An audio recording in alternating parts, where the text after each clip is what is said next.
we might just have the new king of cringe on our hands, right? Yeah. Step aside, Henry Cejudo. Your time is done. Past the flowers, past the bandana, past the cheesy lines, past the offensive terminology, which, by the way, I don't find any of it offensive. But I tell you what, man, a star is born. Listen, it was pretty fascinating to see it play out in person. Like, the crowd was not with him, and then he figured out a way to start getting the crowd, you know, on. Am I wrong, Miami? And the whole place would go crazy. I mean, you could tell that, you know, he's pretty good at what he does. First of all, I loved it. I loved since the beginning of what he was doing. I mean, he was picking a fight with Yuri. He was picking a fight with Olberg. He was just drawing attention. He was even talking like a freaking homie, like a Mexican homie.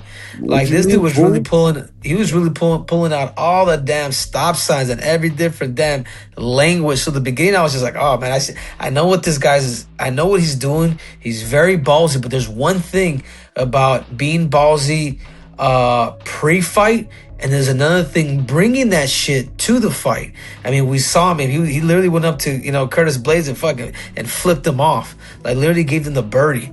I mean, that's the, you know, bro. He's like, hey, dude, I am all in.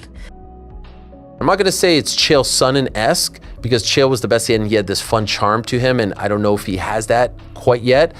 But if he can continue to do that, he is going to be fast-tracked, and he's going to be one of the biggest names in the sport, because so few people are doing that, and the UFC is just doing an awful job of building stars at this moment.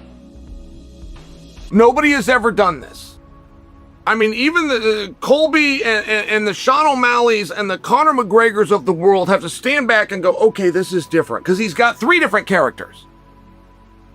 So the first is Josh. So Josh, when being himself, is actually a character. And that's the guy that's shy and he's really scared and he's nervous.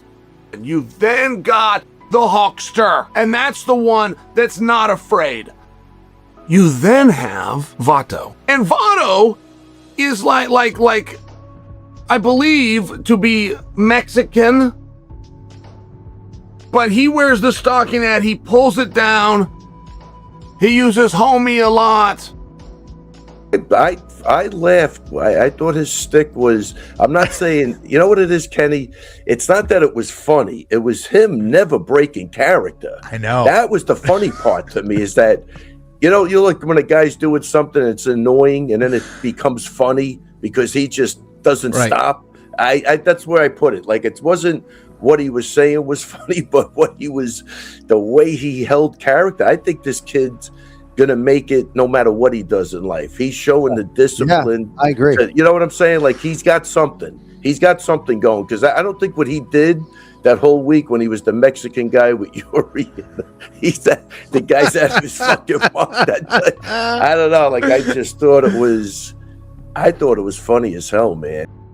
Josh Hokit stole everything. All the attention was him. He was, I don't know what he was doing. He was like being Macho Man Randy Savage. Then he was pretending he was terrified at the weigh-ins and saying he was so nervous and stuff. And then, to Laura Sanko, I don't play chess, but I know a queen when I see one, You know what I mean? Like, this guy, the fact that he does that is actually really, really impressive, whether people want to admit that or not. I get it. But he's doing this thing where, like, on the one hand, he's a crazy guy. On the other hand, he's hitting on Laura Sanko. On the other hand, he's playing like a scared puppy. It reminds me of the Three Faces of Foley. Foley used to do this. There was Mick, there was Mankind, there was Dude Love, there was Cactus Jack. He's doing the same sort of thing, and he's pulling it off. And then he fights like that. Dana said that, what was it? He walked the talk? Yeah. I think he said he walked the talk. I think what he meant to say was he walked the walk and talked the talk, or talked the talk and walked the walk, whatever it was. You can't say shit about the guy because he delivered at the end of the day. I do agree. I do think Josh Hokit being able to pull that off the way that he did is phenomenal. It was phenomenal. And it's a little admirable. I admire it a little bit. To be able to step, and I don't know him personally, so I don't know what kind of a character he actually is on the inside.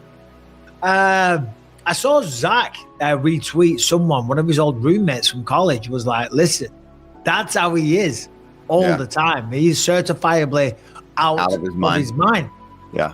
And that makes me love it, because if you're just putting on an act all the time, And then the cameras go off, and there was that little clip where the cameras went off, and he had a little laugh, and he was himself for a second. Because of course, you don't act like that 24/7. Yeah. But if that's who he is, that's great.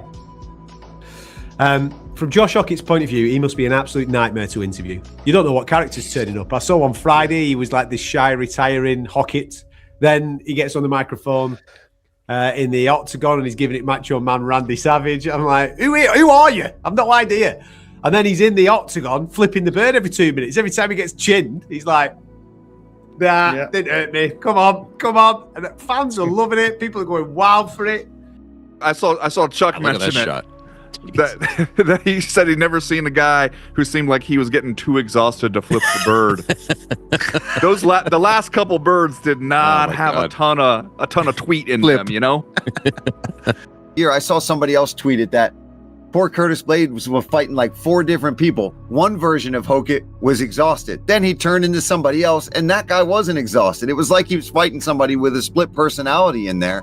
But dude, the hand speed on this guy, the athleticism of a guy that's as big as he is. Think about it. He's got NFL background. He's got a super high caliber wrestling background as well. And he's a dog. I mean, he's game to go in there and throw the F down. And because of that, he finds himself now fighting on the White House card. This dude's a firecracker, man. It's just usually when guys talk like that, you know, before an event, you just don't put too much stock on them. You know, usually you just think like they're either nervous or they're trying to make up for something they lack. But this dude is actually a fighter, brother. That's scary, man. He got after Blades like if it wasn't Blades. You know, I mean, I'm emceeing the morning weigh-in, and this guy is right in that other alter ego, and he's like covering up his twig and berries. I mean, it was talking to himself. Curtis Blade, he's gonna elbow me. He said he's gonna elbow me. Yeah, Kenny, I'm saying this guy's got a shot in acting. Did you guys see him go out for the weigh-in, by the way? He's clothed. He's wearing what he's going to wear to the fight the next night. Whether they're underwear or shirt, it's the same thing. Literally, the exact same amount of body is covered. He comes out covering his private parts. Now, to cover your private parts when they're already covered, that might sound simple to you. This was brilliant. The video of him at official weigh-ins where he was doing that kind of like scared character and got on the scale, that did 13 million views for me on X. 13 Is that million. true? Is that true? For just this regular weigh-in video that I shot on my phone. 13 million views. It's just a crazy number to see something like that. Like you said, some people thought he was cringe. Some people love that he's bringing attention to the UFC or to himself or to the heavyweight division, all these things. But yeah, I think this is something that you guys should take notes from Josh. I think Josh is that prime example of him not being afraid to be rejected and not being afraid to be made fun of.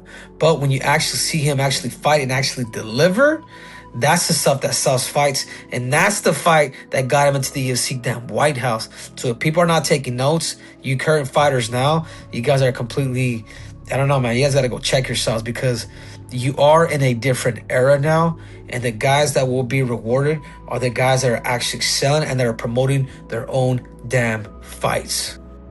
It's so funny. I mean, it's like, Josh Hokit, if you're going to fight this way, brother, you don't need to do these weird ass gimmicks that don't make sense at all. Like, you don't even need to do media interviews. You know, you're not forced into this. If you're going to fight this way, trust me, like, this is all you're ever going to need. It takes nuts. It takes balls to go out there and be like, all right, I'm going to act a fucking fool. What was most impressive other than the performance was him memorizing his post-fight speech on the mic. I was like, God damn, how do you fucking remember that? That's insane. I can't tell if he's behind or if he's like super smart. Yeah, so the behind the scenes for one interview, and then after they cut, he goes, "I'm sorry about that, guys." Oh yeah, come on, that's. But he's doing a job. He's entertaining. That's why I'm like, I don't mind it. And when he's fighting like that, it's like, how can you be mad at the guy? I did want Curtis Blades to win because I was like, you got to do this for justice. But the Incredible Hulk and Don Vato had something else to say about that. He absolutely knows what he's saying is provocative and it's going to upset people. And therefore, those people are like, I hope this guy gets absolutely battered tonight. And I'm going to sit down, make sure I'm watching so I can watch this lad get absolutely battered. So he's very aware of that. Like, so that being out there, these people being like, I'm so annoyed and I hate him and I can't believe he said that. That's all part of this. That all feeds into who he is. Obviously, a lot of people are a bit funny with Hokit. It's a bit much for me. Everyone knows I'm a chill guy. Like, I don't, fuck the bullshit, right? But he loves the character. You can tell it's a character. He knows it's not like he's not trying to be a character. He's putting on the character. He even has a few different characters. So it's all right. It's just, obviously, it's a bit much. It's a bit much. He was going up to Carlos Olberg, Yuri, going up to people in the thing. Obviously, just trying to get clickbait stuff. Again, doing his thing. A lot of people talking about him, so good on him. But at the same time, you are going to get people cringing. You are going to get people that are going to be quite annoyed as well. But for him, he's like, as long as I win, I do that and win, I can get to superstardom real quick. Now he's fighting on the White House. He's an absolute lunatic, but he gets people to care. He gets people to talk about him. And in this day and age, this is what we've asked for. We've asked for this. So tell me right now, Josh Hokit's bad. Tell me he's bad for the sport. Tell me he's crit. Tell me all this stuff. Like, it drives me nuts when I see media and fans crying about this guy when you've been asking for this. You've been asking for someone to break through. This is what you got. And guess what? He fights really, really well. Like, he's a very good fighter. He's a very talented, athletic fighter. This is what we've asked for. So what's the problem? And I think right now, it's a breath of fresh air to see a guy like Josh. All of the, the antics, all of the interviews, everybody's talking about it, right? It's just interesting that we're all talking about Hokit now, which is like, he was the clown show before this and before that, and now he has arrived. He's ranked come this week.